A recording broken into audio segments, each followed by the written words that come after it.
Well, the Kingdom of Saudi Arabia remains in the firm control of the House of Saud. King Abdullah bin Abdul Aziz Al Saud was buried Friday. Keeping with religious tradition, he was laid to rest in an unmarked grave.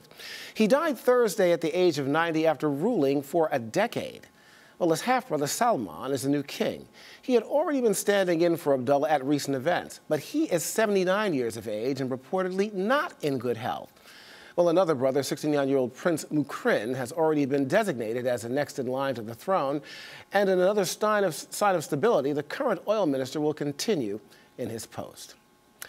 Well, a much less orderly change of power is taking place not far away in Yemen. There is so much turmoil, in fact, that it is not yet clear what will happen next.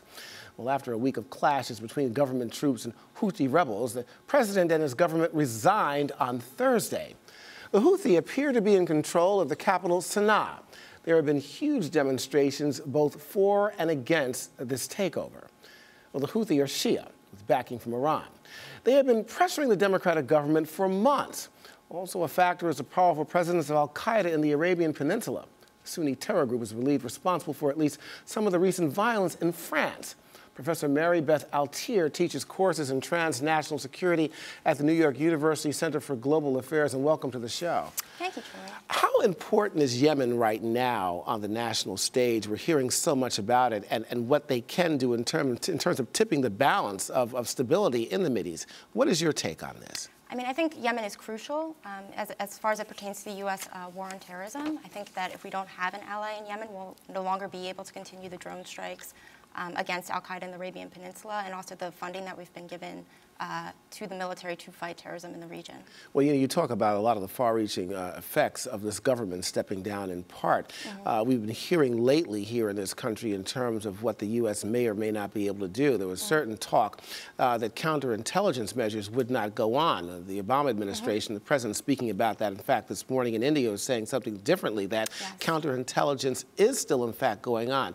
What kind of face can you put on this for us? Is that, in fact, true, in your opinion? Yeah, I mean, the latest that I've heard is there hasn't been a drone strike in Yemen since December 6th, which is somewhat, I think, startling, given the current pace of drone strikes prior to that time. So I think, I do think that while the U.S. counterterrorism program there, or counterintelligence program there may not be paralyzed, as initially came out earlier this week, I think it's severely hampered. Well, I guess that the thing is, Beth, in this situation here with counterintelligence, how much cooperation does the government need when it comes to counterintelligence in terms of getting drone strikes done? Because we already know now the citizens of Yemen and, of course, other Middle Eastern countries don't like, they really detest drone strikes. Yeah, I mean, I think it's really crucial. I mean, well, drone strikes, I mean, that's a whole other debate whether we should be doing them or not. But, if we're going to continue the counterterrorism policy in this way, it's very important that we have intelligence. I mean, the key thing about terrorists is they can hide among the civilian population. So we need to know where they are, and we need to have that intelligence on the ground. Wouldn't it be safe to say that we do have people on the ground in Yemen and other parts of the Mideast right now? My understanding is that outside the capital, we have very little intelligence aside from that we either get from the government. And now President Obama alluded this morning that we are cooperating with Houthis in terms of intelligence sharing, but that could be potentially problematic, right? If they're our ally now, but they're also an Iranian-backed group, so we could be giving them intelligence that could later come back to hurt us. Well, see, then you mentioned that, of course, the Houthi are Shia. Al-Qaeda are Sunni. The Houthi perhaps being more in control now, and we're still not clear. The situation is still pretty much fluid over there, Beth. But with the Houthi there, would it be any more of a threat to stability as perhaps as it was before, or what was not before?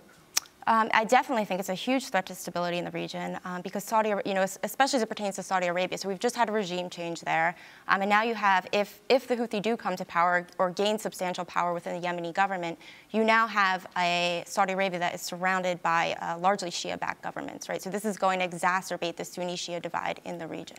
Lastly, here I want to ask you about this. Of course, we talked about that Arab Spring and how that spread around. Would this conflict, in your opinion, could this possibly spread to other areas in the region? I don't think it necessarily will spread to other areas in the region, but you think about Syria, you think about Iraq. We now have a Middle East that is very unstable. We have a lot of failed and failing states, and these provide incubators for terrorists and terrorism. Okay, well, of course, the situation is certainly fluid there. All eyes are on it. Beth, thank you for giving us your insight and perspective on this. Thank you for having me. Beth Altier. Okay. When we come back, President Obama sounding bold and Congress sounding ornery. You're watching Arise Review. Stay with us.